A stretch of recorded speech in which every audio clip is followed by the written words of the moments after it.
Bien, bonsoir une fois de plus à tous. Que la paix et la grâce de notre Seigneur soient avec vous. Nous allons, dans ce live, traiter de la question de la nouvelle naissance. Nouvelle naissance, une expression que nous entendons dans le milieu religieux. Les prédicateurs font mention, les brebis en font mention.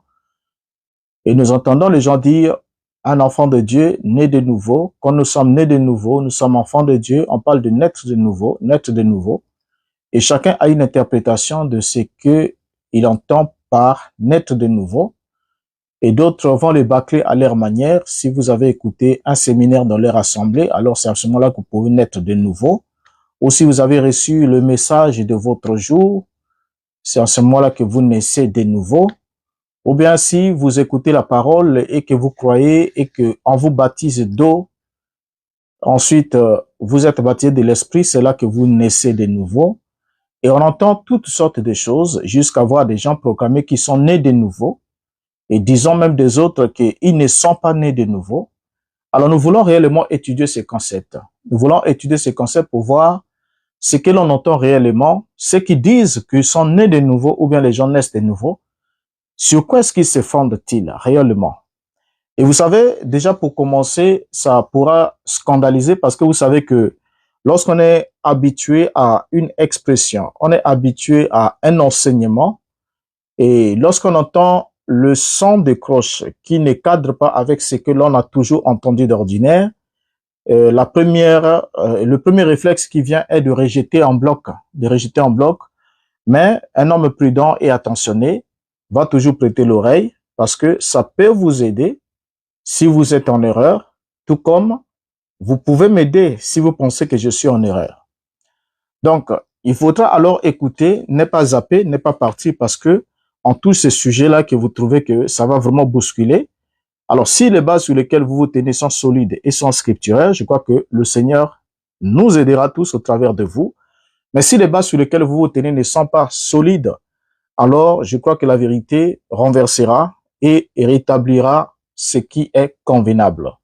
Alors maintenant ici, au sujet de la naissance d'en haut, je vais parler de la naissance d'en haut, que je ne crois pas être la même chose que la nouvelle naissance. Et je crois que la nouvelle naissance est une fausse doctrine qui est née d'une mauvaise compréhension des Écritures. Et ce n'est pas juste une affaire de concept. Vous allez voir, quand on va le démontrer ici, que c'est vraiment une fausse doctrine. Et nombreux sont ceux qui sont engagés dans cette voie-là. Et nous allons alors parler de la naissance telle que les Écritures l'ont évoquée, telle que les apôtres l'ont enseignée. Qu'est-ce que naître d'en haut? Je parle de naître d'en haut et non de naître de nouveau. Je ne parle pas de la nouvelle naissance, mais je parle de la naissance spirituelle qui consiste à naître d'en haut. Or, lorsque nous traitons de cette question, c'est une question qui devrait emmener chacun de nous à réfléchir. Parce que nous avons longtemps confessé cela. Nous avons longtemps dit des choses parce que on nous a dit que puisque vous avez cru, puisque vous avez été baptisé, puisque, donc vous êtes nés. Donc, on nous donne des informations sur un statut ou un état que nous aurions atteint parce que nous avons cru, mais alors que nous-mêmes, nous sommes conscients que il y a quelque chose qui ne va pas. Au fait, dans notre fort intérieur, nous sommes conscients qu'il y a quelque chose qui ne va pas avec ces concepts parce que lorsqu'on veut tenir en compte l'ensemble des Écritures qui évoquent la même question, nous nous rendons compte que pour que nous puissions accepter cette doctrine telle que cela, elle nous est présentée, nous sommes dans l'obligation de zapper ou encore de mettre une croix sur d'autres Écritures qui deviendront dérangeantes. Alors que la vision, si elle est authentique et véridique, elle doit incorporer chaque élément du puzzle. Vous avez une image qui a été mise en pièces de façon difforme et a été mélangée. Ensuite, on vous a demandé de reconstituer l'image. Mais aussi longtemps que vous avez encore des pièces de puzzle qui sont à l'extérieur de votre tableau, ça veut dire que votre image n'est pas encore complète. Si vous dites que non, là, mon image est complète, c'est bon déjà. Mais alors que vous avez des pièces de puzzle qui traînent, vous direz sûrement peut-être ce sont les pièces de rechange que les Blancs ont mis pour me faciliter au cas où je perdrais une pièce, bon, que je puisse mettre là. Non, il n'en est pas ainsi. Les pièces sont au nombre complet et exact. Maintenant, si chaque pièce de puzzle ne trouve pas sa place dans votre tableau, ça veut dire que vous avez mal reconstitué l'image, vous avez mal agencé les pièces. parce que chaque pièce a sa forme et chaque forme a sa pièce qui doit entrer exactement à cet endroit-là et qui n'acceptera pas qu'une autre pièce entre là. Pour que l'image soit correcte, il faut que chaque pièce se retrouve à sa juste position. Alors maintenant ici, parlons de cette question. La naissance d'en haut, c'est quoi? Réellement, qu'est-ce que signifie naître d'en haut? Ne manquez pas de tapoter, de partager, s'il vous plaît. Qu'est-ce que signifie naître d'en haut? Oui, naître d'en haut et la nouvelle naissance sont totalement différents, mon frère Arnaud. Vous allez le découvrir pendant que nous sommes en train d'évoluer, puisque nous sommes là sur ça. Qu'est-ce que signifie alors naître d'en haut? Tout commence avec la discussion qu'il y a eu entre Yeshua et Nicodème. Nicodème qui vient de nuit vers Yeshua pour lui faire remarquer qu'ils savent tous qu'il est un docteur qui est venu de Dieu, parce qu'aucun homme ne peut faire des miracles qu'il faisait si Dieu n'est avec lui. Donc ce qui a conduit Nicodème vers Yeshua, c'est parce qu'il a vu le miracle. Et quand il a vu le miracle, il est allé vers Yeshua. Et alors, en venant vers Yeshua, étant attiré par le miracle, parce que Yeshua va dire dans Jean chapitre 2, la Bible va nous préciser que Yeshua savait que ces gens l'ont suivi juste à cause des miracles, mais il savait aussi qu'ils ne croyaient pas en lui. Donc, lorsque les gens sont attirés vers Yeshua juste à cause des miracles, ce n'est pas toujours une évidence qu'ils sont des croyants. Maintenant, vous allez remarquer une chose. Lorsque Nicodème fait cette remarque à Yeshua, Yeshua directement va rétorquer dans Jean chapitre 3, le verset 3e. Vous voyez, il va rétorquer dans Jean chapitre 3, le verset 3e, au sujet de la naissance. Il va dire ce qui suit. La Bible dit, Jésus lui répondit, je lis dans la version de Sémère, Jésus lui répondit, vraiment, je te l'assure, à moins de renaître d'en haut, personne ne peut voir le royaume de Dieu. Je veux qu'on souligne cette expression. Vraiment, je te l'assure, à moins de renaître d'en haut, personne ne peut voir le royaume de Dieu. Alors, ce sujet a laissé plus d'un croyant perplexe et a donné libre cours à toutes les spéculations possibles, allant de l'impossible jusqu'à l'absurde, de telle sorte que beaucoup ne se posent pas la question de savoir quel est le contenu de la déclaration de Yeshua à Nicodème. N'oublions pas que Yeshua est en train de faire cette déclaration à un homme religieux, un homme qui était moralement droit, qui marchait droit comme une aiguille, comme on le dit, et qui était moralement irréprochable, parce que pour être docteur, non seulement pharisien, mais docteur des pharisiens, au milieu des pharisiens, être docteur, c'est quelqu'un qui devrait avoir une certaine justice, une certaine sainteté, une certaine rigueur. Donc, moralement, c'est des gens qui étaient au top. Mais lorsqu'il vient voir Yeshua, Yeshua lui dit, si un homme ne renaît d'en haut, si un homme, à moins de renaître d'en haut, personne ne peut voir le royaume de Dieu. Alors, qu'est-ce que Yeshua voulait dire avec cette expression naître d'en haut ou renaître d'en haut? Est-ce que cela s'accorde avec naître de nouveau? Je dis non, et vous allez comprendre pourquoi. La majeure partie des chrétiens prennent cette expression comme étant le renouvellement d'une personne après le baptême d'eau et celui de l'esprit, à la suite de l'acceptation de Jésus comme étant son Seigneur et son Sauveur. Que lorsque j'accepte Jésus comme mon Seigneur et mon Sauveur, et que je suis baptisé d'eau, je reçois le Saint-Esprit, en ce moment-là, je suis renouvelé dans mon être intérieur, et étant renouvelé dans mon être intérieur, je suis alors né de nouveau, je deviens fils de Dieu ou je deviens enfant de Dieu, et tout ce qu'il peut mettre là-dedans. Alors, lorsque nous suivons ici, nous allons retourner avec les Écritures, toujours dans les Écritures bien sûr, nous allons inviter l'apôtre Paul. Nous allons d'abord inviter l'apôtre Paul pour qu'il nous dise ce qui se passe lorsque nous recevons l'évangile et quelles sont les conséquences que cela implique dans notre vie. Et ensuite, nous verrons quel est le statut que nous recevons une fois que nous avons subi les conséquences de l'acceptation de la parole ou de l'évangile. Dans 1 Corinthiens chapitre 4, le verset 15, l'apôtre Paul dit ce qui suit. Car quand vous aurez 10 000 maîtres en Christ, mais vous n'avez cependant pas plusieurs pères, puisque c'est moi qui vous ai engendré en Jésus-Christ par l'évangile. Paul ici s'adresse aux Corinthiens N'oubliez pas de partager et de liker. Paul s'adresse aux Corinthiens et Paul leur dit, car quand vous auriez 10 000 maîtres en Christ, vous n'avez cependant pas plusieurs pères, puisque c'est moi qui vous ai engendré en Jésus-Christ par l'évangile. Donc, remarquez ici l'expression utilisée par l'apôtre Paul, c'est d'abord lequel? C'est la métaphore du Père. Paul parle de la naissance. Paul parlant de la naissance ici, qui est une naissance spirituelle, vous l'avez déjà compris. Paul évoque le fait que même s'ils avaient plusieurs maîtres ou plusieurs pères, mais c'est lui, Paul, qui les a engendrés en Jésus-Christ par l'évangile. Or, lorsque le terme traduit ici par engendrer est employé, il s'agit de l'action du Père. Il s'agit de la transmission du germe de vie.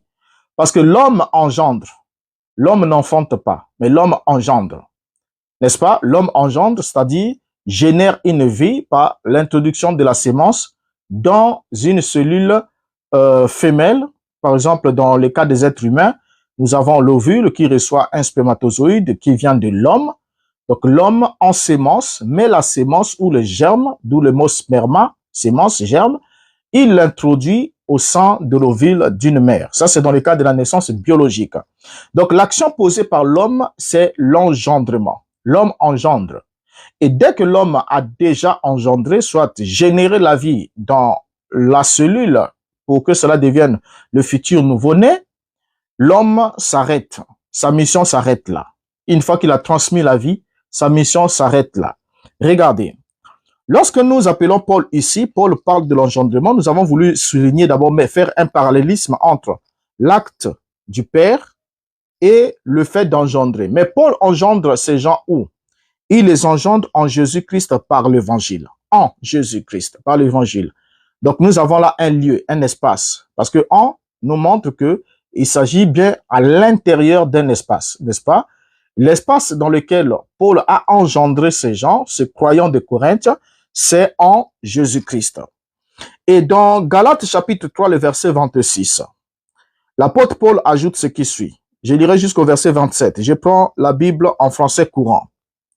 Paul dit ce qui suit. Car vous êtes tous enfants de Dieu par la foi qui vous lie à Jésus-Christ. Regardez bien, Galates 3, 26. Car vous êtes tous enfants de Dieu par la foi qui vous lie à Jésus-Christ. Donc, le lien entre les croyants de Galates et Jésus-Christ, c'est un lien qui s'est fait par la foi. Donc, étant liés par la foi à Jésus-Christ, l'apôtre Paul dit, vous êtes tous des enfants de Dieu. Je veux qu'on souligne le terme enfants de Dieu. Vous êtes tous des enfants de Dieu. Alors, dans le verset 27, au verset 27 de Galates 3, verset 27, l'apôtre Paul continue en disant, vous tous qui avez été baptisés en Christ, vous avez revêtu Christ. Et c'est aussi important de comprendre ça. Être baptisé en Christ ici, il ne s'agit pas du baptême d'eau, mais il s'agit du scellement. Il s'agit du scellement, parce que baptisé ici, c'est aussi le terme scellé. Donc vous tous qui avez été scellés en Christ, vous avez revêtu Christ. Donc nous sommes scellés au-dedans de Christ. Et étant scellés en Christ, nous revêtons Christ. Or, lorsqu'on parle du fait qu'on a revêtu Christ, cela sous-entend que Christ devient comme ses vêtements. Vous voyez, ces vêtements, moi, je les ai revêtus.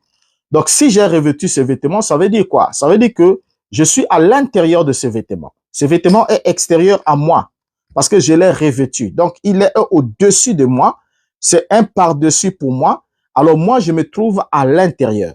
Or, ici, vous voyez que le terme utilisé par l'apôtre, il parle du fait que je vous ai engendré en Jésus-Christ et ceux qui ont été baptisés en Christ ont revêtu Christ.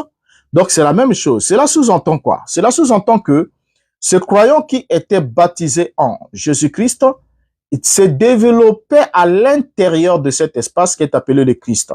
C'est développé à l'intérieur, vous voyez, de cet organisme spirituel qui est appelé le Christ ou le corps de Christ. Et lorsqu'ils se développent à l'intérieur, ils sont comme le germe ou un enfant qui a été généré dans le sein maternel. Parce que ici, l'acte évoqué par l'apôtre Paul, c'est un acte d'engendrement. Paul parle du fait d'avoir engendré. Vous voyez? Et c'est pour cela que lorsqu'il descend un peu plus bas, dans 2 Corinthiens chapitre 5, le verset 17, l'apôtre Paul souligne, si quelqu'un est en Christ, il est une nouvelle créature. Les choses anciennes sont passées, voici toutes choses sont devenues nouvelles. Là aussi, nous voyons la même expression qui revient, si quelqu'un est en Christ, à l'intérieur de Christ, au-dedans de Christ, il est une nouvelle créature. Les choses anciennes sont passées, voici toutes choses sont devenues nouvelles. Or, celui qui est en Christ est engendré par l'évangile. Celui qui est en Christ est engendré par l'évangile. Paul l'a dit, je vous ai engendré en Jésus-Christ par l'évangile. Donc, étant donné par l'évangile, étant engendré par l'évangile, la personne se retrouverait alors comme Jacob et Ésaü étaient engendrés par Isaac dans le sang de Rebecca. Et je crois que si nous comprenons, si on veut comprendre la naissance spirituelle, nous devons être d'abord aptes à comprendre la naissance biologique naturelle, parce que c'est celle-là que nous avons nous touchant. Ce sont des choses terrestres. Et avant de rechercher à comprendre des choses célestes ou des choses spirituelles, nous devons d'abord être aptes à comprendre les choses naturelles. Parce que Paul l'a dit, la nature elle-même ne vous enseigne-t-elle pas? Et lorsqu'on parle de l'enseignement de la nature, c'est d'abord un enseignement qui vous permettra de pouvoir comprendre, parce que ce qui est sur la terre, tout ce qui se passe sur la terre n'est que le reflet, le parallélisme ou le reflet de ce qui se passe dans le domaine spirituel. Voyez, parce que Dieu créa les cieux et la terre. Il créa l'esprit et la matière. Donc, c'est pour autant dire que la terre est le reflet. Tout ce qui se passe sur la terre est le reflet de ce qui se passe dans la dimension de l'esprit. Maintenant, ici, nous voyons que l'apôtre Paul nous parle du fait d'avoir été engendré. Ce que nous devons retenir ensemble avec vous, c'est que celui qui est engendré en Christ par l'évangile est comme Jacob et Ésaü qui étaient engendrés par Isaac dans le sang de Rebecca. Donc, étant encore dans le ventre, ils étaient déjà enfants de leur père, bien que n'étant pas encore nés. C'est là que se trouvent tous les dangers. Donc, bien que n'étant pas encore nés, bien qu'ils étaient encore dans le ventre de Rebecca, leur mère, mais les deux, Jacob et Ésaü, portaient déjà les titres d'enfants. Parce que la Bible dit que les enfants, les deux enfants se battaient au sein de leur mère, se battaient dans le ventre de leur mère. Il y avait une lutte dans le ventre de leur mère.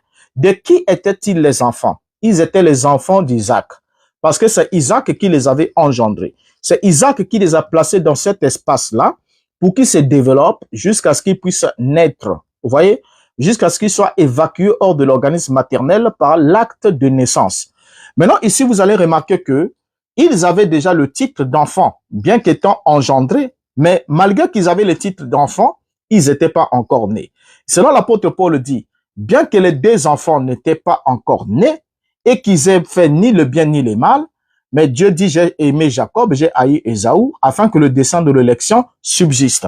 Donc, on comprend par là que le titre enfant, dans le cadre biologique, est porté par le fœtus encore dans le sein maternel, parce que le père a déjà généré la vie. Donc, étant donné que c'est la vie du père qui a été transmise et que c'est cette vie qui est entrée en mouvement, cette vie qui est entrée en mouvement de croissance et de développement, l'être qui est en train d'être formé est déjà un enfant du géniteur. Mais il n'est pas encore né. C'est là que se trouvent tous les problèmes. Il n'est pas encore né, mais il est déjà enfant.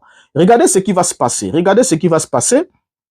Nous, déjà, tel que nous sommes là, moi, personnellement, peut-être c'est pas votre cas, je ne sais pas, mais personnellement, je parle pour moi-même. Personnellement, je suis un enfant de Dieu par la foi en sa parole. Je suis un enfant de Dieu par la foi en sa parole, mais je ne suis pas encore né de lui. Je ne suis pas encore né de lui. Parce que j'ai été engendré en Christ. Tout comme l'apôtre Paul l'a signifié que les Corinthiens ont été engendrés en Christ. Donc Paul lui-même qui parlait, lui aussi, il a été engendré en Christ. Et tous les croyants qui ont revêtu Christ, voyez, qui ont été baptisés en Christ, ont revêtu Christ. Étant donné qu'ils ont revêtu Christ, ils ont en quelque sorte, ils se développent spirituellement à l'intérieur de Christ, donc au-dedans de Christ. Puisque Christ est un vêtement, ils sont en train de se développer à l'intérieur de cet espace-là. Maintenant, remarquez une chose. Tous les enfants de Dieu qui sont devenus enfants de Dieu par la foi dans sa parole ont reçu le germe. La vie éternelle a été générée, tout comme dans la naissance biologique. Lorsque le germe du père entre dans le sang de la mère, le germe du père génère une vie. On dit que le père a déjà engendré. Donc, cette vie-là, c'est une vie humaine, biologique, qui commence déjà pendant que cet individu est encore dans le sein maternel. Cette vie commence déjà. Voyez. Maintenant, cette vie n'aura une existence autonome que par la naissance. C'est par la naissance que cette vie sera évacuée hors de l'organisme maternel. Alors, donc, nous comprenons déjà ici que, je ne sais pas si vous m'entendez très bien. Ah, merci beaucoup. Alors, donc, je comprends ici que nous comprenons ici ensemble. Je sais que ça bouscule déjà certains d'entre vous, mais prenez votre mal en patience, vous réagirez. Voilà, donc c'est la vérité qui est en train de vous être dit et vous savez dans votre fort intérieur que c'est la vérité. Alors, donc ici déjà, celui qui est engendré en n'est malheureusement pas encore né. C'est là où se trouvent tous les problèmes. Celui qui est engendré en n'est malheureusement pas encore né. Et vous allez comprendre pourquoi. Et lorsque vous êtes engendré, vous n'êtes pas encore né. Il y a quelque chose qui doit encore se passer. Regardez. Quand nous lisons Jacques au chapitre 1er, le verset 21, Jacques s'adresse ici à ceux qui ont déjà cru. Il ne s'adresse pas aux païens qui vont croire, mais il s'adresse à ceux qui ont déjà cru, qui ont reçu Christ par la foi, qui ont reçu la parole. Maintenant, qu'est-ce qu'il leur dit? Jacques 1, verset 21. C'est pourquoi, rejetant toute souillure et toute espèce de malice, recevez avec douceur la parole qui a été plantée en vous et qui peut sauver vos âmes. La parole a été plantée en vous. La parole est une sémence. La parole est un sperma, en grec sémence. Yeshua dit, le cultivateur passait, il jetait la sémence, il y a une sémence qui est tombée au milieu du chemin, une autre est tombée dans les endroits rocaillés, une autre est tombée au milieu des épines, et une autre est tombée sur la bonne terre. C'est la sémence. Et lui-même, il explique, il dit que la sémence, c'est la parole de Dieu. N'est-ce pas? La sémence, c'est la parole de Dieu.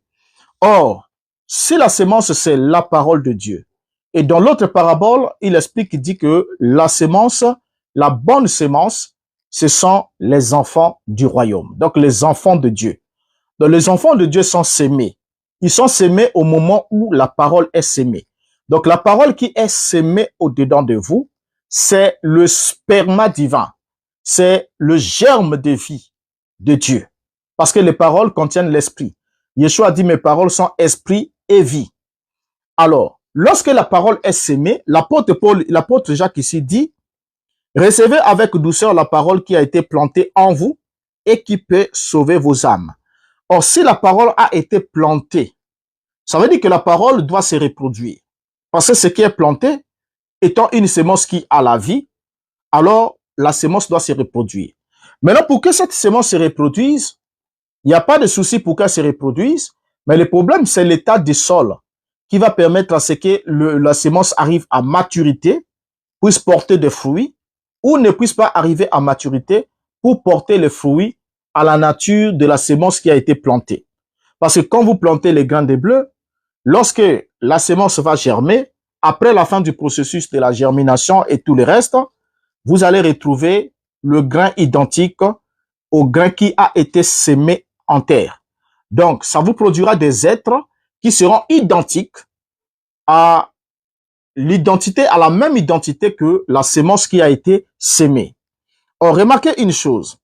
Quand le croyant reçoit la parole de vie et il reçoit le Saint-Esprit, il devient enfant de Dieu. Il devient enfant de Dieu. Exactement comme le fœtus est l'enfant du géniteur humain.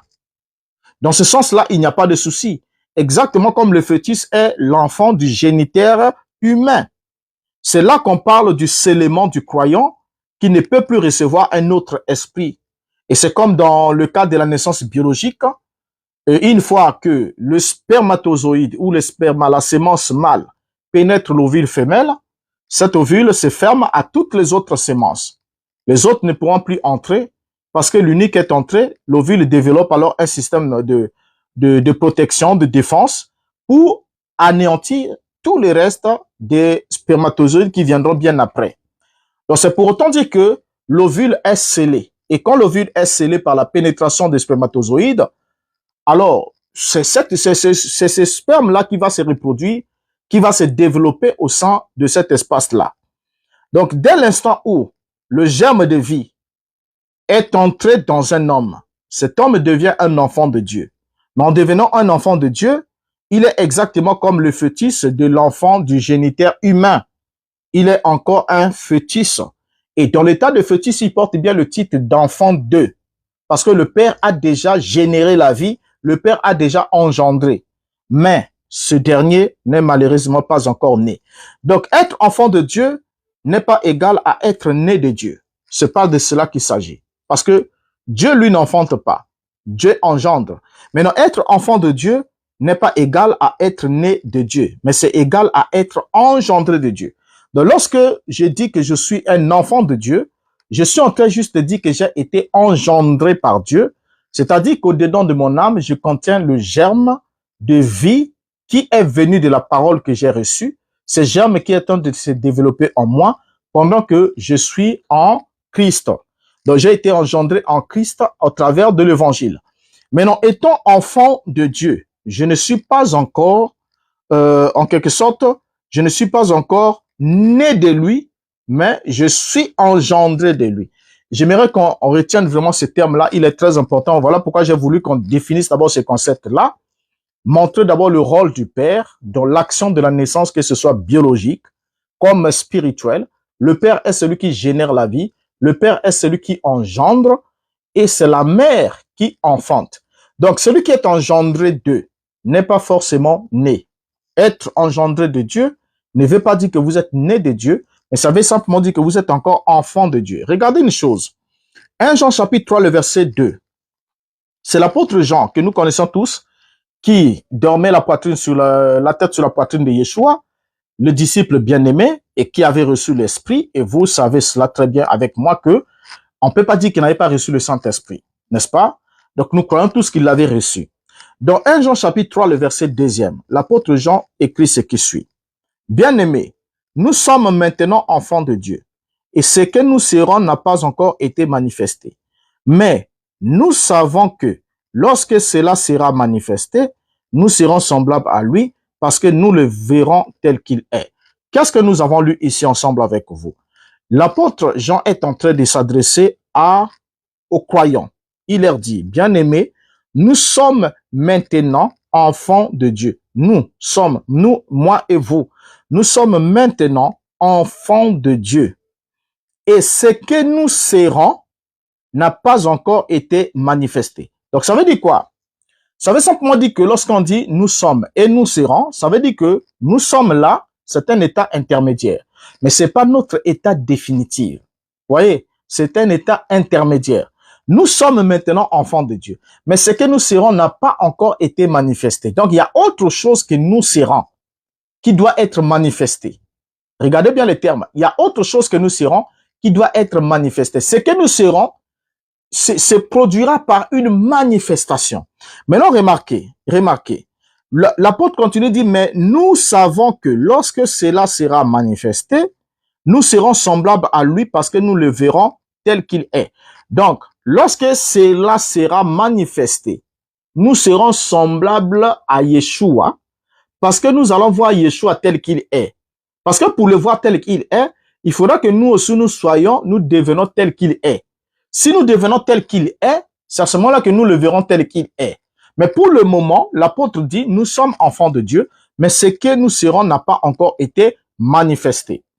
Et la même chose, l'apôtre Paul va rejoindre Jean. Paul va dire, Romains 8, verset 16, l'Esprit lui rend témoignage. L'Esprit lui-même rend témoignage à notre esprit que nous sommes enfants de Dieu. Je lis là l'apôtre Paul. Après avoir lu Jean qui a dit nous sommes enfants de Dieu, ce que nous sommes maintenant enfants de Dieu, mais ce que nous serons n'a pas encore été manifesté. On appelle l'apôtre Paul. Paul aussi vient dire, L'Esprit lui-même rend témoignage à notre esprit que nous sommes enfants de Dieu. Le verset 19, Romains 8, 19. Aussi la création attend-elle avec un ardent désir la révélation des fils de Dieu. Donc ici c'est Paul. Nous sommes au temps présent, le verbe être conjugué au présent de l'indicatif, notre état actuel pendant que Paul écrit, nous sommes enfants de Dieu. Nous sommes enfants de Dieu. Mais il ajoute, il dit, aussi la création attend-elle avec un ardent désir la révélation des fils de Dieu. Nous sommes maintenant enfants de Dieu, mais la création attend avec un ardent désir la révélation des fils de Dieu. Alors, donc, Paul ne va pas limiter cela à la création, mais il va encore ajouter une chose. Donc, bien que la création attend la révélation des fils de Dieu, si la création attend la révélation des fils de Dieu, ça veut dire que les fils de Dieu n'étaient pas encore révélés. Mais les enfants de Dieu étaient là. Mais les fils de Dieu, non. Regardez, regardez. Dans Romains chapitre 8, le verset 22, Paul ajoute, « Or, nous savons que, jusqu'à ce jour, la création tout entière soupire et souffre les douleurs de l'enfantement. » Jusqu'à ce jour, la création tout entière soupire et souffre les douleurs de l'enfantement. Or, les douleurs de l'enfantement sont les préludes d'une naissance. Quand on parle des douleurs de l'enfantement, on est dans les préludes d'une naissance. Donc, si jusqu'à présent, la création entière souffre des douleurs de l'enfantement, ça veut dire qu'elle n'a pas encore enfanté. Il n'y a pas encore eu d'enfantement, mais il y a eu engendrement. Les gens sont engendrés, sont enfants de Dieu. Mais la création attendait la manifestation des fils de Dieu. Et l'apôtre Paul souligne, « Or, nous savons que jusqu'à ce jour, donc pendant qu'il est en train d'écrire, jusqu'à ce jour, la création tout entière soupire et souffre les douleurs de l'enfantement. » Or, les douleurs de l'enfantement sont les préludes d'une naissance. Ainsi, la création souffre des douleurs de l'enfantement. L'enfantement de qui? L'enfantement des fils de Dieu. Voyez? Or, l'apôtre va encore ajouter, toujours dans Romains chapitre 8, le verset 23 maintenant, après avoir lu le verset 22, le verset 23, Paul ajoute ce qui suit. « Et ce n'est pas elle seulement, mais nous aussi qui avons les prémices de l'esprit. » Donc, non seulement la création qui soupire des douleurs de l'enfantement, mais nous aussi, nous soupirons des douleurs de l'enfantement.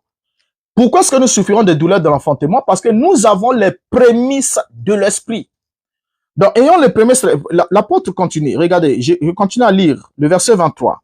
« Et ce n'est pas elle seulement, mais nous aussi qui avons les prémices de l'esprit, nous aussi nous soupirons en nous-mêmes en attendant l'adoption, la rédemption de notre corps. » Donc, c'est clair ici que Paul attendait de naître d'en haut. Remarquez, Paul attendait de naître d'en haut. Parce que la nature soupirait, gémissait, des douleurs de l'enfantement, attendant la manifestation des fils de Dieu. Et Paul dit, ce n'est pas elle seulement, mais nous aussi nous soupirons. Voyez, nous aussi. Il dit, nous aussi, mais nous aussi qui avons les prémices de l'esprit, nous aussi nous soupirons en nous-mêmes en attendant l'adoption, la rédemption de notre corps. Alors, lorsqu'on arrive sur ce point, on comprend que Paul attendait, lui aussi, de naître d'en haut. Parce que il était aussi dans les douleurs de l'enfantement, bien que possédant les prémices de l'esprit, mais il était dans les douleurs de l'enfantement, attendant quoi? L'adoption, la rédemption de notre corps. Alors, lorsque Paul ici parle de l'adoption, Paul dit que il gémit et soupire attendant l'adoption qui est la rédemption de son corps. Or, l'adoption est définie comme étant l'attribution du rang et du droit de fils. L'adoption, c'est l'attribution du rang et du droit de fils. Donc, quand vous êtes adopté, on vous attribue par l'adoption le rang et ensuite le droit du fils. Parce que si vous avez le rang du fils, en ce moment-là, vous recevez aussi le droit du fils d'être héritier de son père.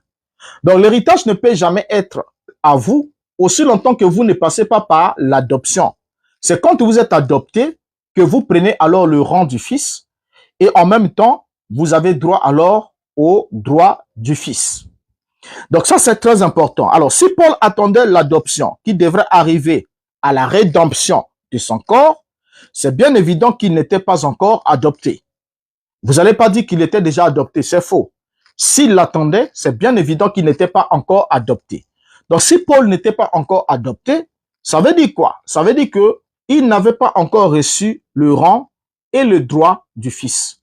Mais il était déjà enfant, c'est-à-dire un être avec la prémisse de l'Esprit, au-dedans de lui, étant engendré en Christ, se développant comme un fœtus spirituel, mais qui n'était pas encore né, c'est-à-dire détaché de Christ.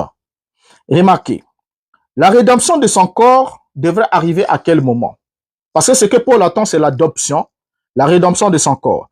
Et la rédemption de son corps est ce qu'il appelle par le changement ou la transformation du corps. Paul appelle ça ailleurs le changement ou la transformation du corps. Il n'attendait pas deux choses. C'est la même chose. L'adoption et la rédemption du corps, c'est la même chose. Ça dit que l'adoption va avoir lieu au moment de la rédemption du corps. L'adoption, c'est l'attribution du droit et du rang et du droit du fils. Et la rédemption, alors, du corps va arriver pendant la transformation. C'est là où l'apôtre ajoute dans Romains 7, verset 24. Il avait déjà dit précédemment, Romains 7, 24, il dit, « Misérable que je suis, qui me délivrera de ce corps, du corps de cette mort? Misérable que je suis, qui me délivrera du corps de cette mort? » Or, la rédemption du corps, c'est la délivrance du corps.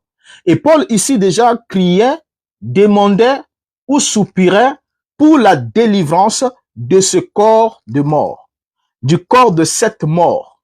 Voyez? Alors, dans 2 Timothée chapitre 4, le verset 18, Paul ajoute, il s'adresse à Timothée, il lui dit, « Le Seigneur me délivrera de toute œuvre mauvaise, et il me sauvera pour me faire entrer dans son royaume céleste. À lui soit la gloire au siècle des siècles. Amen. » Donc, vous voyez ici que Paul conditionne son entrée dans le royaume céleste à sa délivrance future. Or, délivrance et rédemption, c'est des mots synonymes, c'est la même chose. Donc, à sa délivrance future. Et quand est-ce que cette délivrance future devait-elle avoir lieu?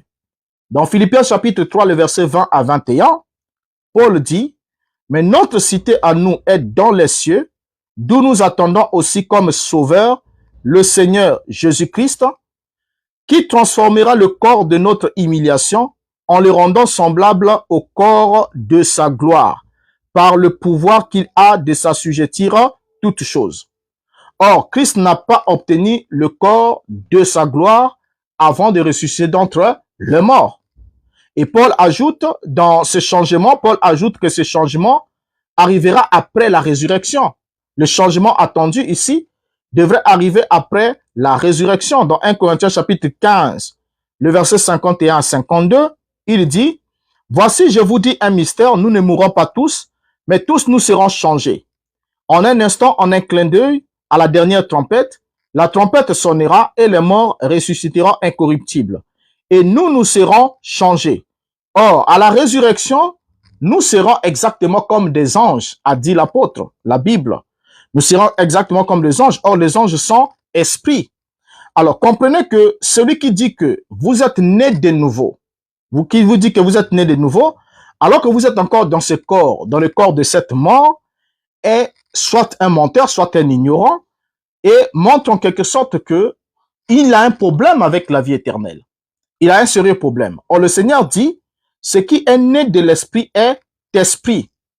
Alors, maintenant ici, le nombre est croissant de ceux qui confondent la parole de Yeshua à Nicodème et qui prennent cela pour soutenir cette doctrine de la nouvelle naissance. Ce que bon nombre de gens oublient ou encore n'ont pas compris dans la conversation entre Yeshua et Nicodème, c'est que le point essentiel de la conversation ou de la discussion entre le Christ et Nicodème ne doit pas être omis. Parce que le point essentiel de leur discussion, ils étaient en train de parler sur la résurrection. Ne l'oubliez pas, parce que c'est là que les gens ont tout manqué. Yeshua parlant avec Nicodème, ils étaient sur le point de la résurrection. On peut bien alors décoder Jean chapitre 3, le verset 3, puisque c'est le sujet de base, c'est celui-là. à la lumière des enseignements bibliques. Lorsque le Messie indique qu'à moins de renaître d'en haut, personne ne peut voir le royaume de Dieu, il indique qu'à moins de ressusciter, personne ne peut voir le royaume de Dieu. C'est juste simplement que ça. Donc, à moins de ressusciter, personne ne peut voir le royaume de Dieu. Or, dans Jean chapitre 2, Yeshua avait déjà évoqué sa propre résurrection dans la métaphore de la destruction du temple. Jean chapitre 2, il parle du temple, dans la métaphore de la destruction du temple, il évoque déjà sa propre résurrection. Vous voyez, et comme Nicodème n'avait pas compris, Yeshua était étonné qu'un docteur en Israël ne sache pas que la résurrection est la condition sine qua non pour accéder au royaume. Il était très étonné. Pourquoi très étonné? Parce que la Torah avait déjà annoncé cela, que l'accès au royaume de Dieu doit se passer par la résurrection. Or, lorsque la résurrection arrive, la résurrection ici, il ne s'agit pas du fait qu'un être un être physique de chair et de sang revienne à la vie, comme c'était le cas de Lazare, du fils de la veuve, ou encore du fils de la veuve de Sérepta, ainsi de suite. Il ne s'agit pas d'une résurrection biologique, mais il s'agit premièrement de la restauration de la vie de Dieu dans l'âme de l'homme. Ça, c'est ce qui se passe en premier lieu lorsque vous recevez la parole. Et en deuxième lieu, il s'agit du changement. Parce que l'âme qui est au-dedans de ce corps, c'est une âme animale. C'est une âme, voilà pourquoi la Bible dit l'âme de toute chair est dans le sang. C'est une âme animale. Bien qu'ayant reçu le germe de vie, mais la chair et le sang ne peuvent pas hériter le royaume des cieux. D'où il faut qu'il passe par une transformation. Et cette transformation-là, c'est la résurrection. Donc, c'est ce que Yeshua était en train de dire à Nicodème, au point où il était très étonné de voir la réponse de Nicodème. Qu'est-ce que Nicodème répond lorsque Yeshua lui parle de naître d'en haut? Nicodème lui dit, moi qui suis déjà devenu un vieil homme, puis-je encore entrer dans le sein de ma mère et renaître à nouveau?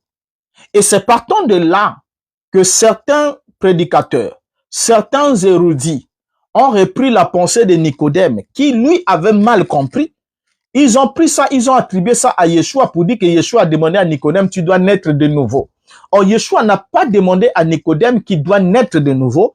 Il lui a dit qu'il doit naître d'en haut. Et quand Nicodème a posé le problème, c'est Nicodème qui a ramené ça dans la naissance biologique.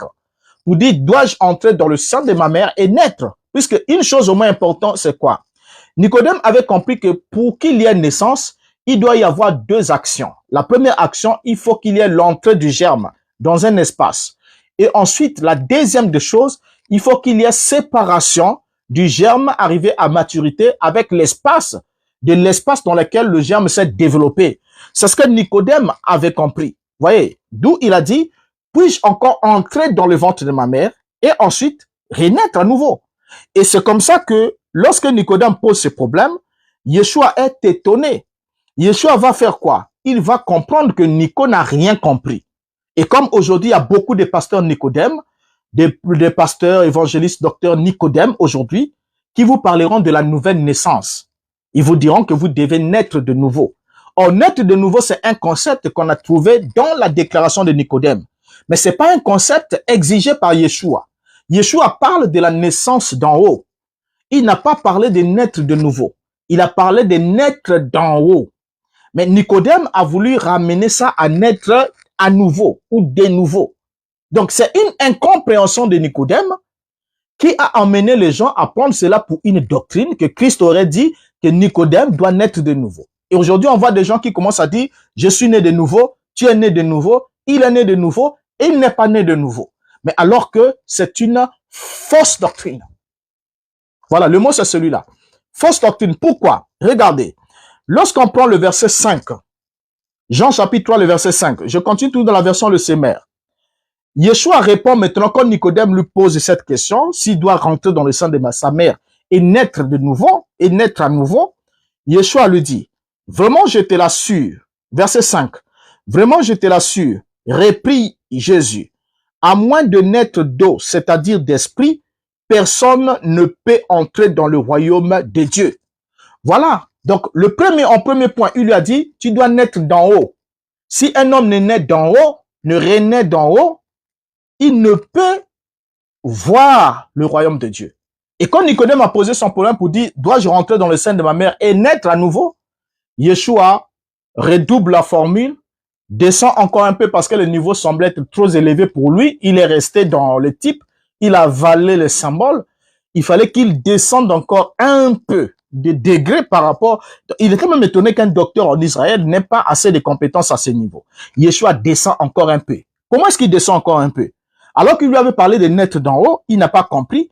Yeshua lui dit maintenant, il lui précise de quoi il s'agit. Il dit vraiment, je te l'assure, réprit Yeshua, à moins de naître d'eau, c'est-à-dire d'esprit, personne ne peut entrer dans le royaume de Dieu. Et là maintenant, il précise, si tu n'es né d'eau, c'est-à-dire d'esprit, tu ne peux entrer dans le royaume. Ici, il ne s'agit pas simplement de voir, mais il s'agit d'entrer, d'accéder.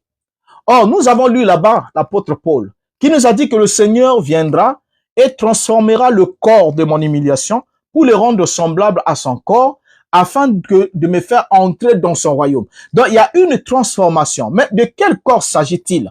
Est-ce qu'il s'agit du corps biologique? Faux. Il ne s'agit pas du corps biologique. Il s'agit du corps de cette mort. Or, le corps de cette mort qui est appelé aussi le corps mortel n'est pas le corps biologique, mais il s'agit de l'âme. Parce que ce qui intéresse Dieu, c'est l'âme. Le corps là, qu'on monte, qu'on descende, qu'on aille à la prière, qu'on n'aille pas, qu'on fasse quoi qu'on veuille, il va finir par retourner à la poussière. Il n'y a pas de rédemption pour ce corps. Il y a rien. Il n'y a rien pour lui.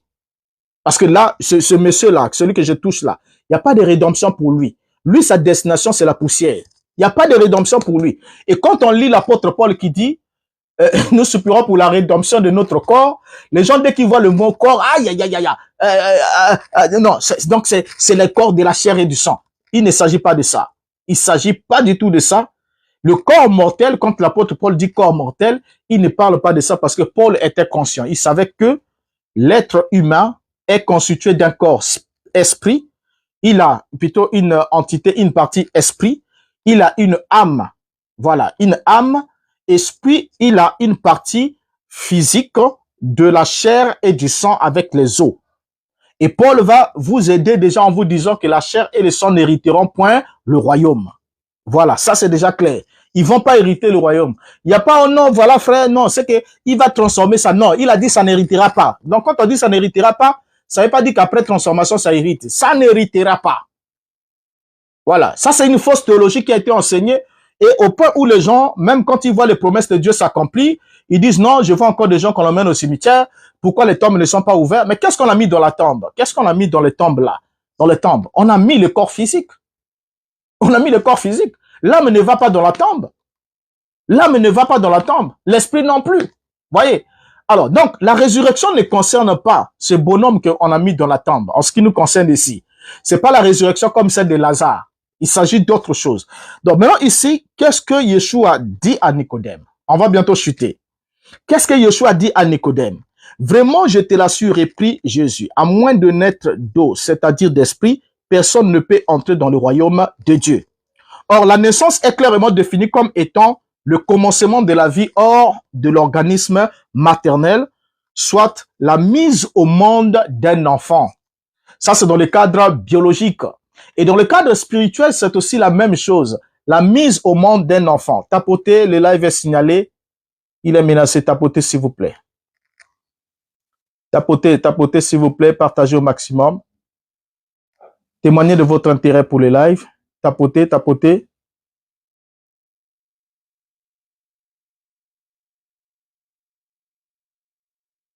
Tapotez, s'il vous plaît. Faites monter l'échelle, la barre.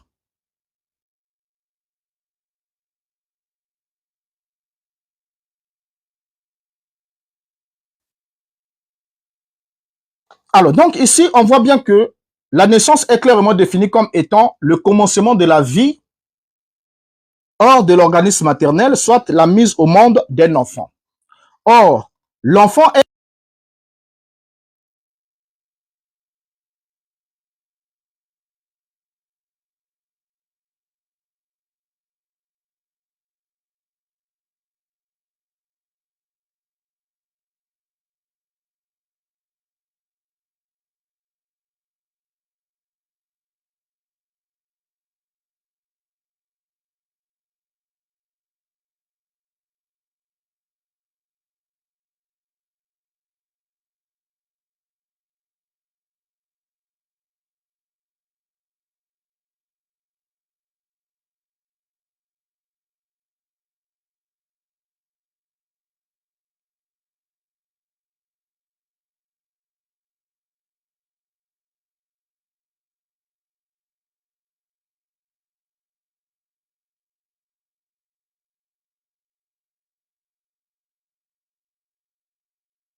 Merci, mon frère Jonathan. Merci beaucoup.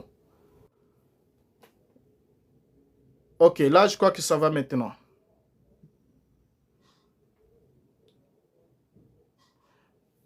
Ah, merci.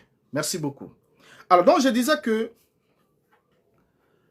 lorsque nous écoutons Yeshua, lorsque Yeshua dit, vraiment, je te l'assure, reprit Yeshua, à moins de naître d'eau, c'est-à-dire d'esprit, personne ne peut entrer dans le royaume de Dieu.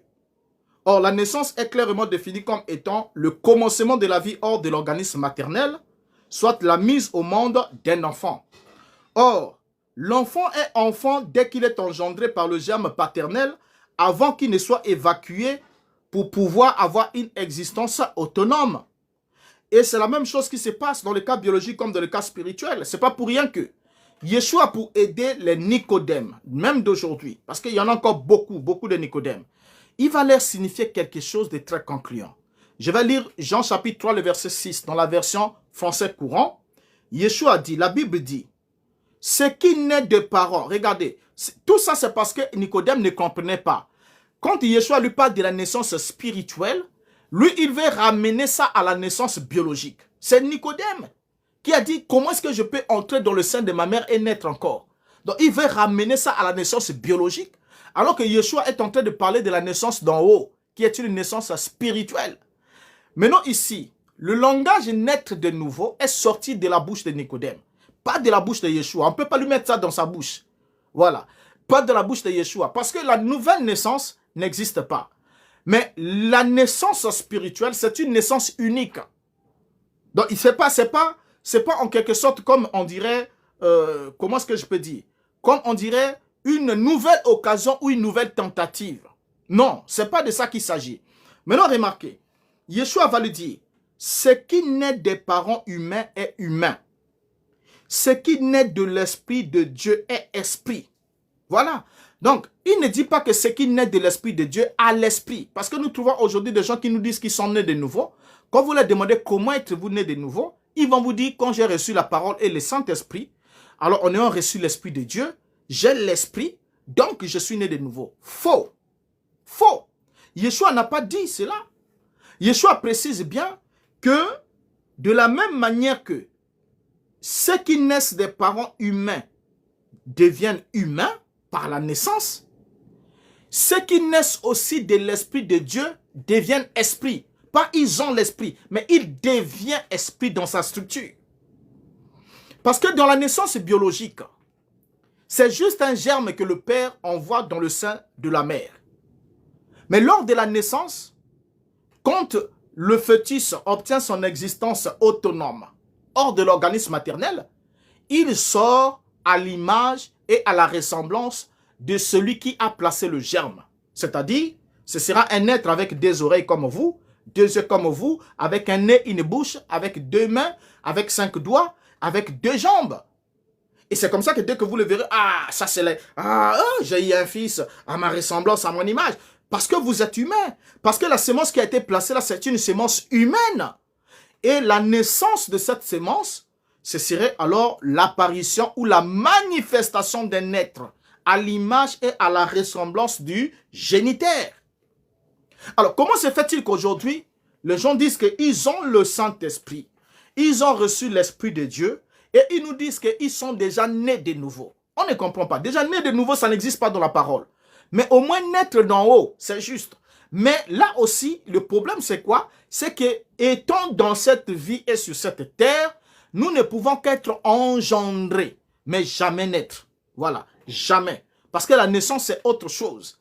Parce que si Paul, durant tout le temps de sa vie, attendait, soupirait dans le douleur de l'enfantement, attendant l'adoption et la rédemption de son corps, alors comment se fait-il que vous arrivez aujourd'hui à crier et à chanter que vous êtes déjà des enfants nés? Vous êtes nés quand et comment? Et comment se fait-il que vous êtes nés de l'esprit, mais vous n'êtes pas esprit? Vous êtes encore chair et sang. Comment vous faites ça? Est-ce que c'est vous qui mentez ou bien que c'est Yeshua qui ment?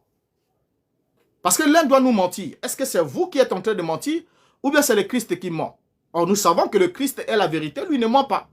Donc, c'est vous qui êtes en train de mentir. Chaque fois que vous dites que vous êtes né de nouveau, Donc vous êtes en train de mentir. Vous voyez? Parce que les apôtres n'ont pas enseigné cela. Les apôtres ont dit que nous sommes enfants de Dieu. Ce que nous serons n'a pas encore été manifesté. Regardez, lorsque Paul arrive, déjà après la déclaration de Yeshua ici, Yeshua dit ce qui naît des parents humains est humain. Ce qui naît de l'esprit de Dieu est esprit. Pas à l'esprit, est esprit. Ce n'est pas le verbe avoir, c'est le verbe être, qui est un verbe d'état. Vous voyez? C'est pas... Donc, ce qui naît de la chair est chair. Ce qui naît de l'esprit est esprit. Donc, vous ne pouvez pas me dire que vous êtes né de l'esprit alors que vous n'êtes pas esprit. Non, c'est encore sérieux entre vous. Donc, vous n'allez pas insulter notre intelligence jusqu'à ce niveau, même si on n'est pas assez intelligent. Mais n'allez pas jusqu'à là. Ça, c'est abuser de notre ignorance. Parce que je ne comprends pas. Avec mon degré de connaissance, je ne comprends pas comment la Bible nous dit que ce qui est né des parents humains est humain. Ce qui est né de l'esprit de Dieu est esprit. Mais vous vous dites non, je suis né de l'esprit de Dieu, mais vous n'êtes pas esprit. Vous êtes humain. Est-ce que c'est sérieux ça? Est-ce qu'on fait même ça? C'est pas sérieux. Alors, remarquez, Paul va répondre la même pensée du Seigneur quand il enseigne sur la nature de la résurrection. Parce que c'est de ça qu'il s'agit. 1 Corinthiens 15. Il va alors faire une déclaration similaire à celle du maître que le maître a eu dans sa discussion avec Nicodème. Jean chapitre 3, le verset 3. Yeshua a dit, « Vraiment, je te l'assure, à moins de renaître d'en haut, personne ne peut voir le royaume de Dieu. » 1 Corinthiens chapitre 15, le verset 50. Paul dit, « Ce que je te dis, frère, c'est que, ce que je dis, frères et sœurs, c'est que notre corps de chair et de sang ne peut accéder au royaume de Dieu. Ce qui est corruptible ne peut avoir part à l'incorruptibilité. » Voilà, donc Paul ici dit la même chose. Ce que Paul dit dans 1 Corinthiens 15, 50, c'est la même chose que Yeshua a dit dans Jean chapitre 3, 3. Il parle de la même chose. Donc le corps est disqualifié. Mais Nicodème, lui, pensait que le corps là doit retourner dans le sein de sa mère biologique. Parce que la naissance dont parlait Nicodème, c'est la naissance biologique. C'est là où on a besoin d'un père. Il dit, mais comment est-ce que je peux entrer dans le sein de ma mère et renaître, naître à nouveau? Et c'est malheureusement cette fausse conception de Nicodème qui est enseignée. Voyez? Or, le parallélisme est clairement démontré par l'apôtre Paul ici.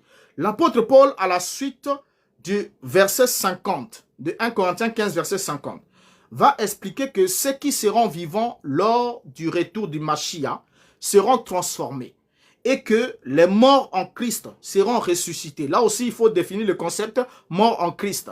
Voilà. Seront ressuscités avec des corps incorruptibles.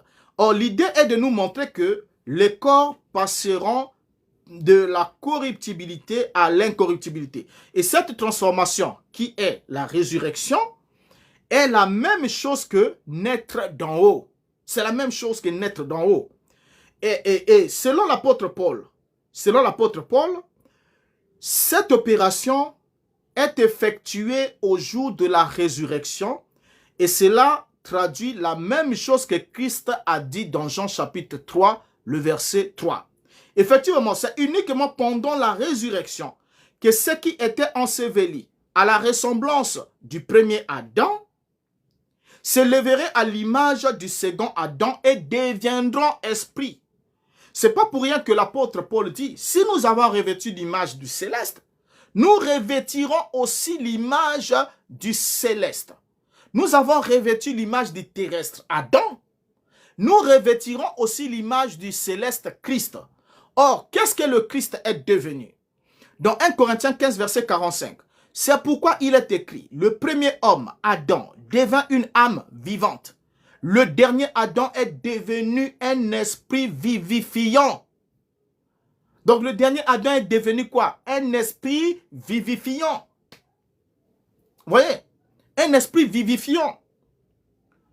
Et Paul souligne ensuite que le Seigneur, ce que Yeshua va faire à son retour, devrait faire à son retour. Je dis devrait parce que je parle au conditionnel. J'expliquerai ça dans d'autres lives. Ce que Yeshua devrait faire à son retour. Dans Philippiens chapitre 3, le verset 21. Paul dit qu'il transformera le corps de notre humiliation en le rendant semblable au corps de sa gloire, par le pouvoir qu'il a de s'assujettir toutes choses. Or, le corps de sa gloire, c'est un esprit. Donc, s'il doit rendre notre corps semblable au corps de sa gloire. Or, le corps de sa gloire, c'est un esprit. Ce n'est pas quelqu'un qui a l'esprit, mais il est esprit. Il est devenu, la Bible dit qu'il est devenu un esprit vivifiant. Vous voyez? Alors, donc Paul ici dit que lorsqu'il revient, il va faire quoi?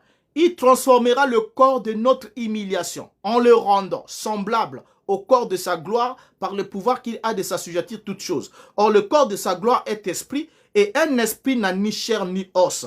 Yeshua souligne comment seront les êtres qui ressusciteront. Comment est-ce que nous serons à la résurrection? Comment est-ce qu'on devrait être à la résurrection? Yeshua dit dans Luc chapitre 20, le verset 35 à 36. Mais ceux qui seront trouvés dignes d'avoir part au siècle à venir et à la résurrection des morts ne prendront ni femme ni mari, car ils ne pourront plus mourir parce qu'ils seront semblables aux anges et qu'ils seront fils de Dieu, étant fils de la résurrection. Voilà. Ils seront quoi? Fils de Dieu. À quel moment seront-ils fils de Dieu? À la résurrection. Étant fils de quoi? Fils de la résurrection. Donc, c'est ce que l'apôtre Paul attendait. C'est que la nature entière gémissait, soupirait, attendant la manifestation des fils de Dieu.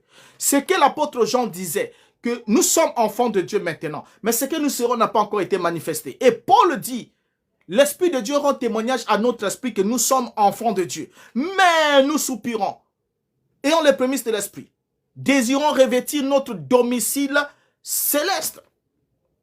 Voyez. Or, dans Hébreux chapitre 1, le verset 14, on nous parle de la nature des anges.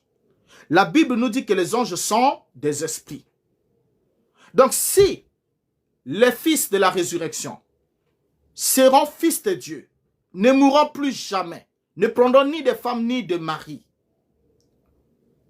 et que cela arrive à la résurrection, ils seront comme des anges, et que les anges sont esprits, ils seront semblables à Christ. Or, Christ a devenu un esprit vivifiant. Mais comment vous faites? Comment alors vous faites pour dire que vous êtes né d'en haut? Je ne parle pas de né de nouveau, c'est une fausse doctrine. Là-bas, il n'y a pas de débat, il n'y aura même pas un débat là-dessus. Comment vous dites que vous êtes déjà né pendant que ceux qui ont reçu le même esprit que vous attendaient de naître? Et il nous a expliqué ce que signifie naître. Naître d'en haut. Or, la naissance biologique, c'est l'évacuation d'un organisme vivant dans le monde. Aucun être humain ne peut entrer dans le monde, dans le règne humain, sans passer par la naissance. C'est la naissance qu'il introduit ici. Et de la même chose dans le cadre spirituel. Personne, Yeshua a bien dit personne ne peut entrer dans le royaume s'il n'est né d'abord d'en haut. Il faut qu'il y ait la naissance. Et la naissance, c'est l'évacuation hors de l'organisme maternel pour être éjecté dans le nouveau monde. C'est là que se trouve tout le problème, incompris par beaucoup. Vous voyez? Donc c'est effectivement à la résurrection que ceux qui sont déjà engendrés par Dieu, au moyen de l'esprit, par la parole, deviendront esprits. Voilà. Ceux qui sont déjà engendrés deviendront esprits. Alors, déjà, à ce sujet-là, je crois que nous sommes déjà arrivés. Voilà. Ceux qui sont engendrés par Dieu deviendront esprits. Et Paul a pourtant bien ajouté dans Éphésiens chapitre 4, le verset 30. N'attristez pas le Saint-Esprit de Dieu par lequel vous avez été scellés pour le jour de la rédemption.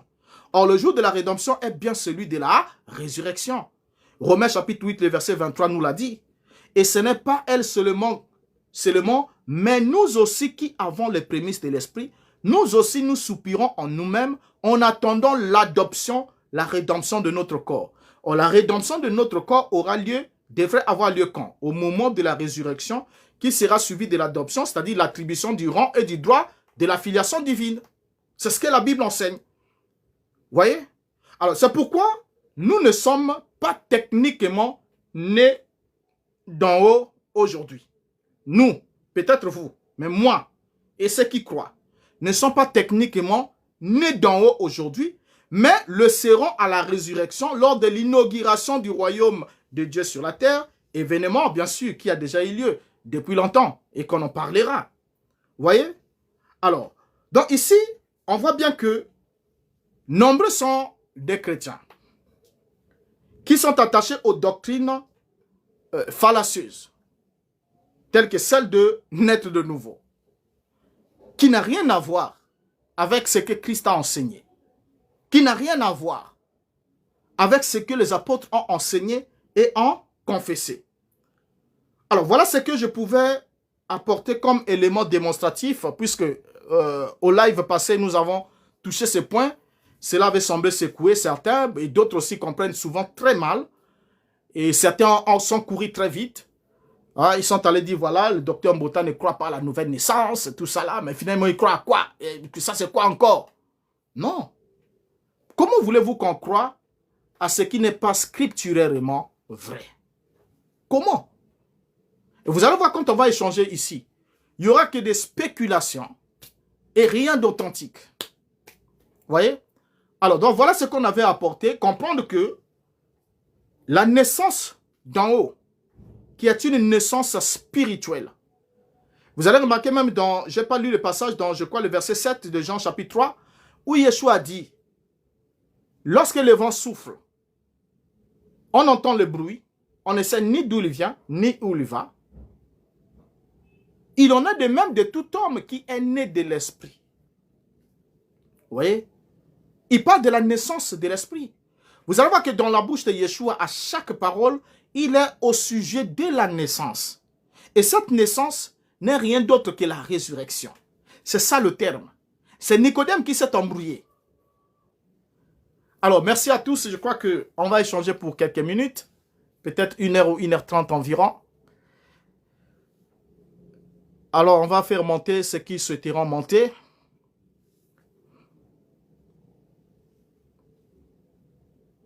Qu'est-ce que nous avons en commentaire d'abord?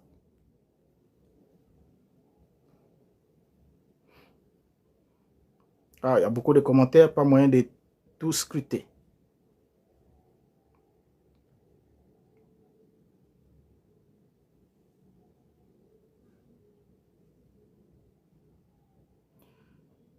Ah, Raphaël Kibeka, vous dites ces lettres n'ont rien à voir avec la turpitude du XXe siècle, papa, arrivez-vous.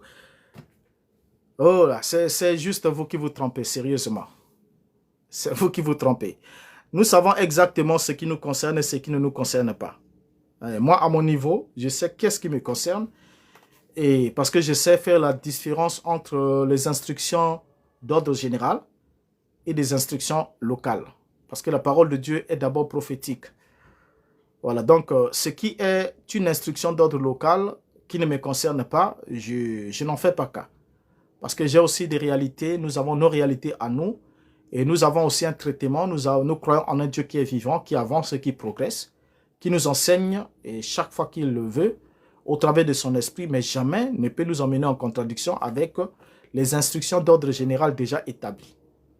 Donc ici, nous parlons des instructions d'ordre général qui n'ont rien à voir avec les instructions spécifiques à un peuple ayant vécu au 1er siècle.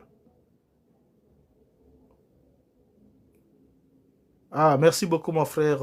Merci. Frère Suleiman, merci beaucoup. Vous venez commencer à suivre. Bon, on va juste ouvrir le panel puisque je ne vois pas assez de commentaires. On va ouvrir le panel.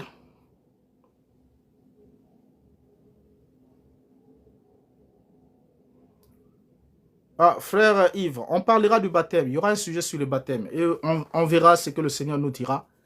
Et on saura si ceux qui font ce qu'ils font sont dans le vrai.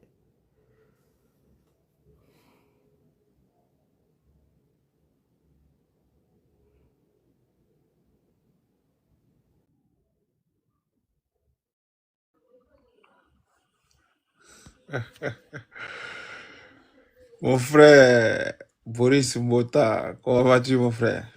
Bonsoir, mon frère Mac. Moi, je pensais que tu t'es déjà converti à l'islam, mon frère. Depuis un moment donné, là, je dis, ah, Mbota, on l'entend plus. Peut-être il est devenu musulman. Qu'est-ce que tu entends par se convertir à l'islam? C'est d'abord quoi l'islam? Bah, l'islam, c'est la volonté de Dieu, non? Tu fais déjà la volonté de Dieu?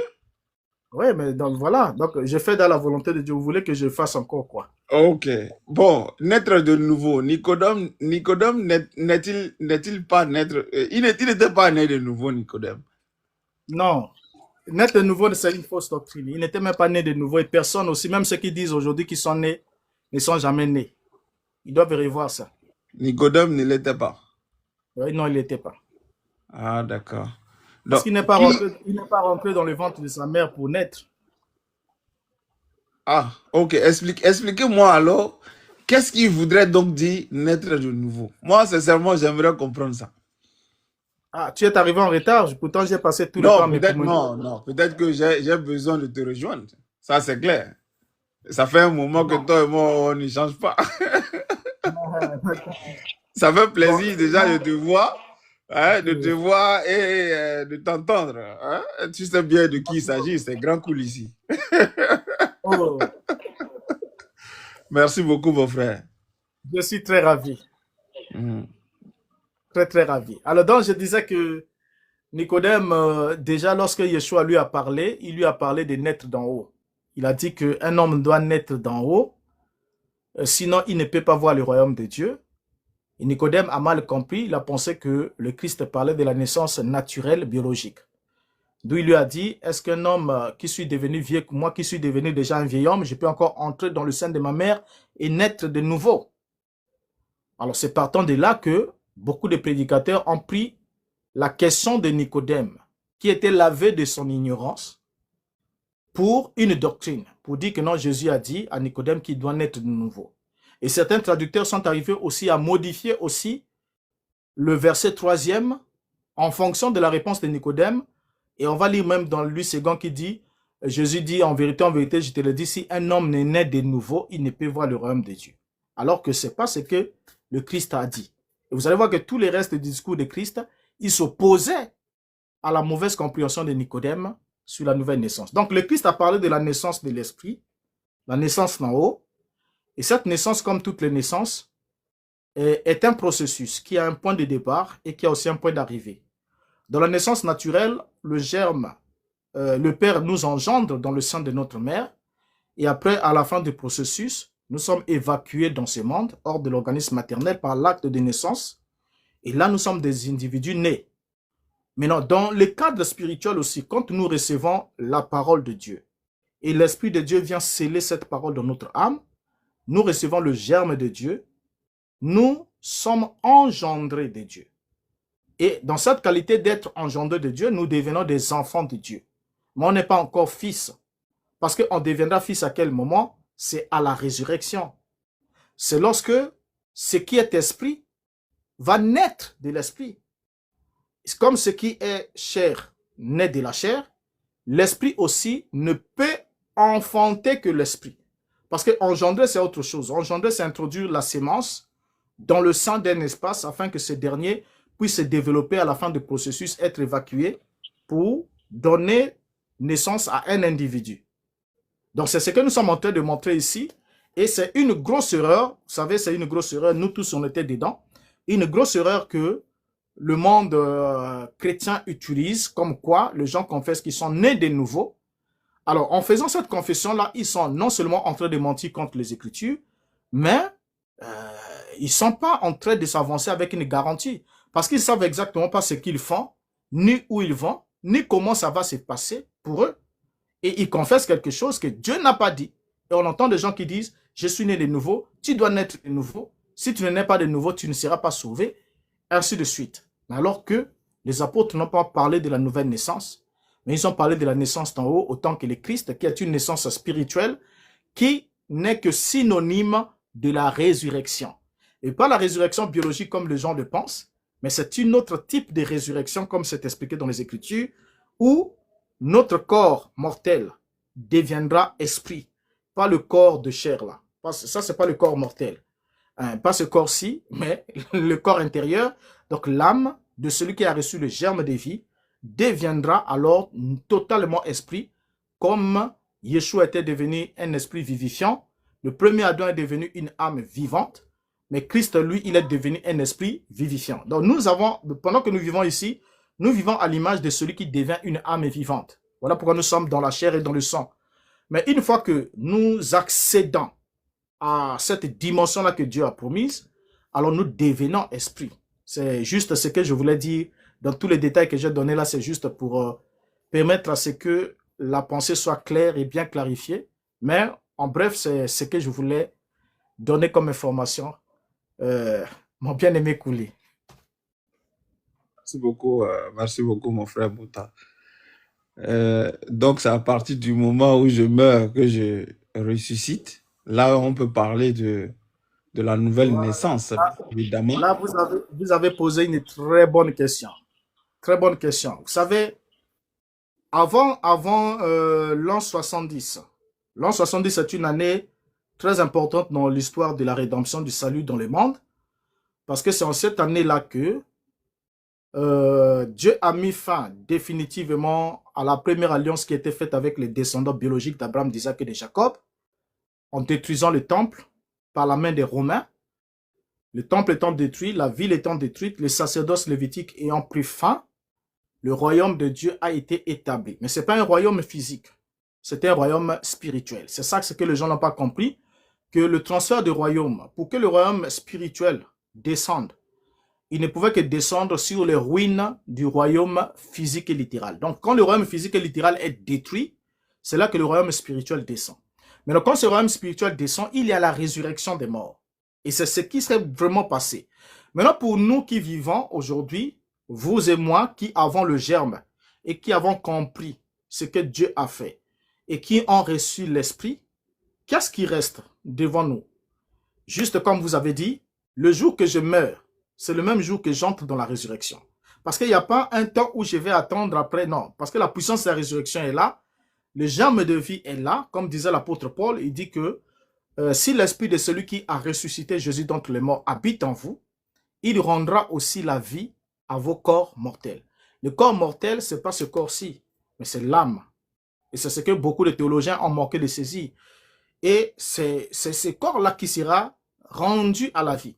Or, lorsqu'il revient à la vie, puisqu'il sera dans un état désincarné, en dehors de ce corps physique, celui-ci, on va le prendre, on va le jeter dans la tombe, on fait ce qu'on en veut. On n'a rien à foutre avec ça, celui-là. Même si on peut l'écraser, on émiette, on brûle, on n'a rien à foutre avec. Mais le corps mortel est changé à l'instant, puisque pour nous, la résurrection étant déjà là, le royaume étant déjà là, dès que le souffle quitte, il y a une transition directe. C'est à ce moment-là que j'entre directement dans la naissance. Donc, je suis évacué hors de Christ. Parce que pour le moment, je vis en Christ. Je suis en Christ à l'intérieur comme un enfant, comme un fœtus. Donc, tout ce que je fais dépend de Christ. Tout dépend de lui entièrement. C'est comme un bébé dans le ventre de sa mère, ne peut manger que de la bouche de sa maman, n'entend que de la bouche de sa maman. Tout ce qu'il veut manifester, c'est au travers du corps de sa maman parce qu'il est à l'intérieur. Mais lors de la résurrection, nous obtenons une existence autonome. Donc, hors de Christ. Et c'est à ce moment-là que nous verrons Christ tel qu'il est. De la même manière que le bébé, quand il sort du ventre de sa mère, peut maintenant voir, ah, et ça c'est ma maman, donc elle était même comme ça. Et les bébés commencent à regarder, commencent à sourire, mais vous ne savez pas ce que le bébé voit. Les bébés, des fois, sont émerveillés, mais avec son petite intelligence, c'est dit, ah, ça c'est maman, il commence à sourire et tout. Donc, tout ce qui se passe dans le naturel, au fait, le Seigneur nous a permis juste d'avoir un aperçu de ce qui devrait se passer dans le spirituel, mais que beaucoup d'entre nous n'ont pas vraiment compris. Vous avez posé moi une bonne question, donc c'est lors de votre mort que vous entrez dans la résurrection. D'accord, merci beaucoup. Je vais peut-être laisser la place aux autres de poser certaines questions et je serai à l'écoute. Merci bien, mon frère. Merci beaucoup, mon frère. En tout cas, je suis ravi de te retrouver. Ne manque pas de me laisser un message inbox. Ça fait un moment quand même. Ça fait un moment. Hein? Je te perds plus. Je ne veux plus te perdre. Merci bien, merci. Ok. Alors, frère Jonathan, ton micro est ouvert. Bonsoir, docteur. Bonsoir à tout le monde. Bonsoir, bonsoir, mon frère. Ce thème c'est un thème vraiment très, très intéressant, mais en même temps qui est vraiment un thème mal compris par beaucoup de nos frères. Voilà, c'est un thème vraiment qui apporte beaucoup de confusion. Et j'aimerais avoir une intervention quand même en 3 points. Le premier point, c'est vraiment exhorter quelqu'un qui a écouté tout ce que vous avez dit là à vraiment de l'humilité. Il faut vraiment de l'humilité pour reconnaître que ce que vous dites est vrai. Parce qu'en fait, si quelqu'un a baigné dans le discours, le narratif populaire, là, avec la compréhension selon laquelle à la conversion, on est né de nouveau, et c'est repris par beaucoup de nos éminents pasteurs, voilà, ça sera difficile d'accepter ce que vous dites là. Voilà, donc il faut vraiment de l'humilité. Et la deuxième chose, c'est vraiment, il faut quand même de l'étude, hein, il faut vraiment de l'étude, parce qu'il y a des mots qui ont été traduits en français, et les traducteurs ne nous ont pas fait beaucoup de bien par ces traductions fantaisistes là. Dans leur traduction, ils ont plutôt porté leur compréhension du concept au lieu de traduire les mots pour faciliter justement la compréhension de ce que les apôtres et Jésus étaient en train d'enseigner. Bon, on prend au nombre de ces mots-là, il y a Anoten et puis Guinao, là, que vous avez expliqué certainement. C'est arrivé au bout, mais j'ai cru entendre que vous l'avez expliqué. Voilà, donc je souhaiterais que ceux qui vont intervenir, si jamais ils ne sont pas d'accord, au lieu d'aller dans tous les sens, c'est de prendre vraiment sur eux-mêmes, de s'asseoir et d'étudier ces mots-là sérieusement, avant de venir dire non, le docteur a parlé avec la connaissance humaine, parce qu'il y a des gens qui ont commenté, qui l'ont dit, voilà, qu'eux sont dans la révélation, que là, il faut prêcher la parole de Dieu par révélation. Bon, je ne sais pas ce qu'ils entendent par révélation, parce que dans les ministères que le Seigneur a donnés, il y a un ministère qui est le ministère des docteurs. Le ministère des docteurs a pour intention justement d'étudier les textes. Voilà, il n'est pas là pour penser ou pour imaginer. Voilà, donc vous êtes vraiment dans votre élément, donc et Dieu vous bénisse vraiment pour cela. Et la dernière chose que j'aimerais vraiment signifier, c'est même au niveau même du français. Voilà, c'est-à-dire la capacité à comprendre même le français même. Voilà, il y a des gens qui discutent souvent, pourtant même de façon naturelle. Voilà, quand on prend le français lui-même, voilà, les mots tels que engendrer, concevoir et naître n'ont vraiment pas le même sens. Voilà, et je pense que ce sont des choses à comprendre pour bien assimiler le concept que vous avez développé là. Voilà, et la dernière chose que je vais dire, c'est vraiment beaucoup de courage. Voilà, je vois un peu les contestations en bas, les oppositions, les énervements. Donc, vraiment beaucoup de courage depuis on est ensemble. Ok, le Seigneur vous bénisse. Merci beaucoup, frère Jonathan. Ça, c'est naturel. Hein? Nous savons que c'est comme on dit dans l'armée, hein, ça boude, mais ça rentre. Ça dit que si vous avez piqué un bébé, si l'organisme ne réagit pas, ça veut dire que la piqûre n'a pas produit des effets. Donc, le fait que quelqu'un réagisse, quelle que soit la réaction, hein, que ce soit une réaction positive comme négative, ça veut simplement dire qu'il y a eu un impact, il y a eu un contact.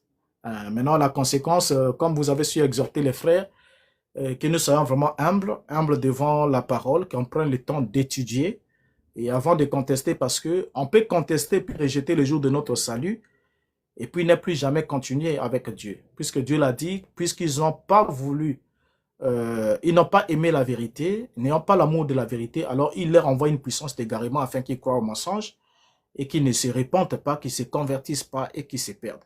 Donc ça, c'est très, très important. Et j'aimerais qu'en réagissant, que chacun pose vraiment des questions utiles ou apporte un complément utile dans ce sens-là, pour que ça nous évite aussi de subir, parce que quand Dieu nous permet d'avoir un éclairage, c'est qu'il veut vraiment que cela nous soit bénéfique, c'est pour notre propre bien. Merci beaucoup, frère Jonathan. Ne partez pas, restez toujours là. Nous prenons le frère Al-Amidou.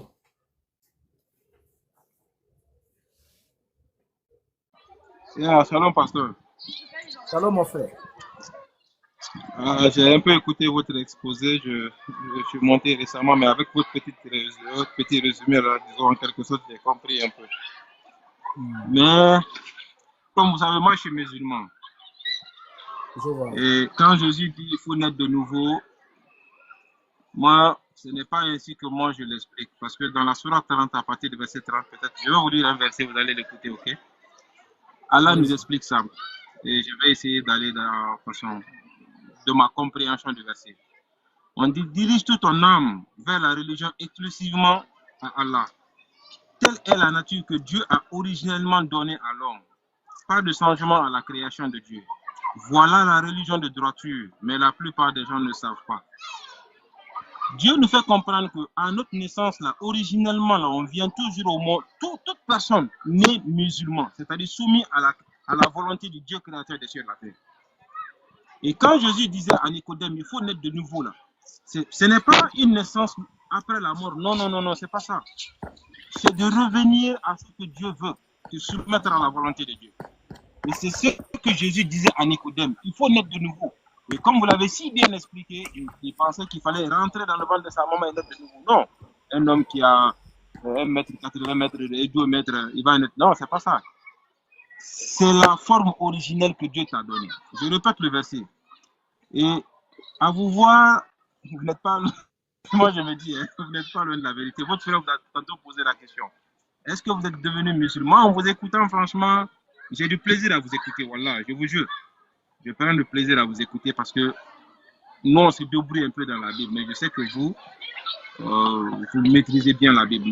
Moi, je me confronte à beaucoup de chrétiens qui n'ont pas cette connaissance que vous avez. Ça, c'est la raison pour laquelle j'aime bien vous écouter et apprendre de vous. Mais écoutez bien cette sourate encore. Sourate 30, verset 30. Dirige tout ton être vers la religion exclusivement pour Allah. Telle est la nature que Dieu a donnée originellement aux hommes. Pas de changement à la création de Dieu. Voilà la religion de droiture, mais la plupart des gens ne savent pas. Donc, du coup, moi, ce que je comprends dans ce que Dieu dit à Nicodème, il faut naître de nouveau. Comme à la naissance, nous sommes tous soumis à sa volonté, il faut que Nicodème ou des personnes naissent de nouveau en se soumettant à la volonté de Dieu. Voilà ce que j'avais à dire par rapport au sujet. Et voici ma petite contribution. Et shalom à vous. Comme je dis, vraiment, c'est un plaisir de vous écouter. Salam alaikum. Merci, en tout cas, le plaisir est partagé, mais seulement votre point de vue ne passe pas dans le sens que naître de nouveau n'existe pas, parce que ce que le Christ a dit n'est pas en rapport avec ce que vous avez expliqué, parce que le passage que vous avez lu dans le Coran parle d'une autre réalité, parle d'autre choses, qui n'ont rien à voir vraiment avec ce que le Christ a dit à Nicodème ici. N'oubliez pas que Christ est en train de s'adresser à Nicodème, qui était un religieux, un pharisien, donc un homme assidu dans la tradition de leur père, et un homme qui observait scrupuleusement la loi. Vous voyez, donc pour être pharisien et docteur de pharisien en plus, il fallait avoir une certaine éthique. Mais Yeshua lui parle de la naissance d'en haut. Le terme utilisé, bien que le texte de Jean est écrit en grec, alors le terme qu'il a utilisé devait être traduit par naître d'en haut, mais que certains traducteurs ont traduit par naître de nouveau, en reprenant la pensée évoquée par Nicodème. Donc, la nouvelle naissance n'existe pas. Ça n'existe pas. Il n'y a que la naissance d'en haut, qui, comme toutes les naissances, est un processus qui commence par la fécondation spirituelle aussi, tant que biologique.